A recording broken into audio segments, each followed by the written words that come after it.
Hi, I'm Mark from Crown & Caliber, and welcome to Hidden Gems.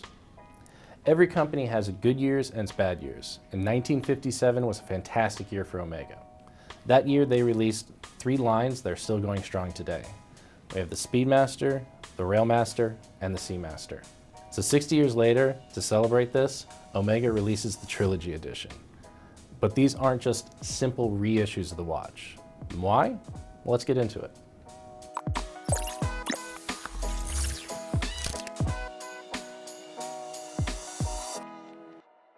So when Omega decided to bring back the original 1957 watches, they did it right. Omega didn't just create a reproduction. They remained true to it like very few people have the willpower to do so. Most reissues are just, let's make it more modern, with a little bit of that nostalgia thrown in. Omega didn't do that. They laser scanned the original 1957 editions of these watches. They recreated them perfect one-for-one scale. They didn't make them bigger. They didn't make the Seamaster 42 millimeters. They didn't make everything exploded into the modern taste and modern size. They kept true to what was so important about it. And as in 1957, they made a perfect 3-watch collection. So let's make it again. What's cool about what they did in that is these movements aren't the old movements, they're the modern movements. They're the METAS certified coaxial movements in the Seamaster and Railmaster. It's the modern Speedmaster movement in the Speedmaster. If you actually got a 1957 Speedmaster and put it on, it would feel jangly, it would feel lighter than you expected. You would think it would be more, but then you suddenly realize that 60 plus years have passed and we've gotten better at making these things. And then they did something that Omega usually has a hard time doing, and that is limiting how many they make. Omega likes to make a limited edition that goes for 2,000-3,000 watches, and then they throw another one out 6 months later and another one out 3 months later. It's one of those like, oh, it's another Snoopy. Oh, it's another limited edition Speedmaster. I have never even seen all the limited edition Speedmasters. They make so many of them. But here they actually truly limited it. It's a capsule collection of just 557 watches. Instead of everything they could have done, they restrained themselves. They restrained themselves to the point where they made something that is special. They made something that harkens back to a time when watches are pure tool watches. All 3 of these are tool watches. They're tools for diving, for electromagnetism, they're tools for dealing with timing racing. It's really cool to just see something that wasn't overdone. It feels like getting that toy on Christmas and it actually living up to expectations.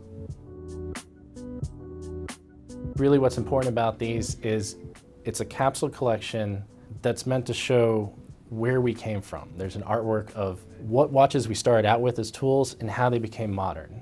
And these watches, there's little differences that brought them to the modern. The Seamaster 300 is actually 300 meter water resistant when originally it was 200. It's the promise fulfilled of that watch.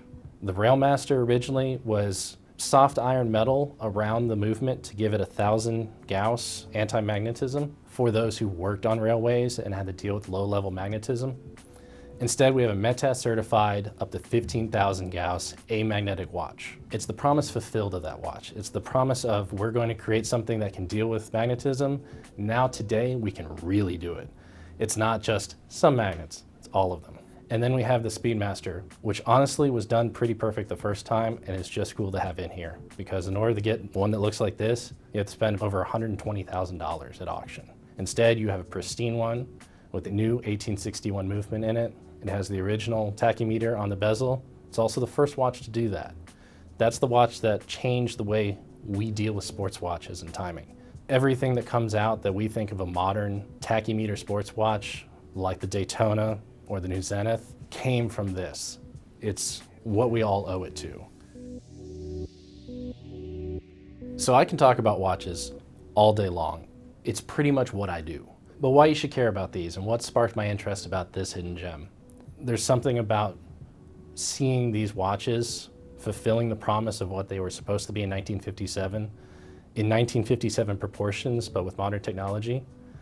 It makes these watches very interesting. It makes this whole collection something that's something to be proud of. It's something to see where Omega came from and what they're doing today. We don't get into watches to tell time. It's not what is important to us anymore.